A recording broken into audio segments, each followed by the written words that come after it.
We have all heard of dropshipping, where sellers source items from Alibaba or AliExpress and sell to customers directly whilst adding a slight markup.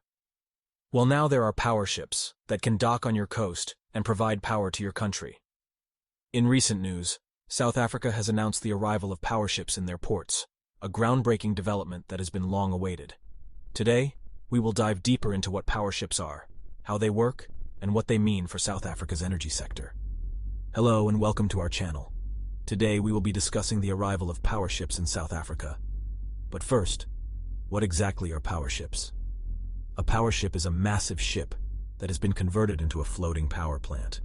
These ships generate electricity using natural gas, heavy fuel oil, or coal, and can be moved to different locations where they are needed.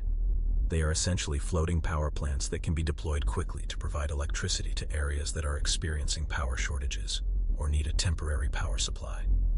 Now that we know what powerships are, let's discuss why South Africa needs them.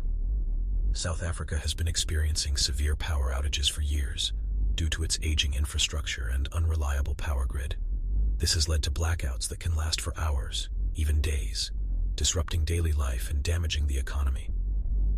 With winter approaching and generation capacity, not constant additional power will be required in the winter months. So how will powerships help with this issue? Powerships will provide a reliable and fast solution to the power outages in South Africa.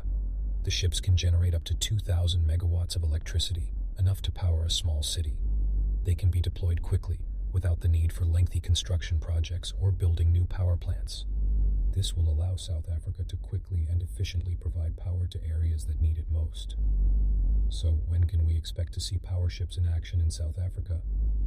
The first powerships are expected to arrive in South Africa in the coming months, with more expected to follow. The government has already signed contracts with several companies to provide powerships, and the process of preparing the ports and infrastructure is already underway. How much will powerships cost? The deal will span over 20 years and is estimated by the Council for Scientific and Industrial Research to be worth $9 billion per year, or $218 billion over 20 years. The powership will be fueled by liquefied natural gas to provide 220 megawatts of electricity. To put it into perspective, the size of the South African economy in 2022 was 4.60 trillion rands. The powership deal will cost R250 billion over a 20-year period. This is before costs skyrocket, as we know they will. An example of this is Medupi and Kusile.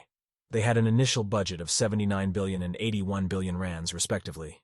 In 2020, the Eskom board approved budget revisions to complete the power stations, giving 145 billion for Medupi and 161.4 billion rands for Kusile's build. But here is the kicker. An actual powership costs $2 million, so if you had to buy one and operate it independently, it could actually cost less. It is not clear if the powership deal includes or excluded the liquefied natural gas. Our guess is that it doesn't. Is this the first time Eskom has tried to implement powerships? No. In February 2015, Eskom tried to push in 3 500 MW powerships sourced from Caledonies, the parent company of Car Powership. That deal fell through, and now they are at it again. Where else have powerships been used? Ghana, the Caledonies powership Osman Khan, which has a capacity of 470 MW, supplied 450 MW to Tema, Ghana, burning heavy fuel oil between 2017 and 2019. Well, that's all the time we have for today. Thank you for watching, and we hope you learned something new about powerships and their role in South Africa's energy sector. Don't forget to like and subscribe for more updates. Until next time, stay informed and stay curious.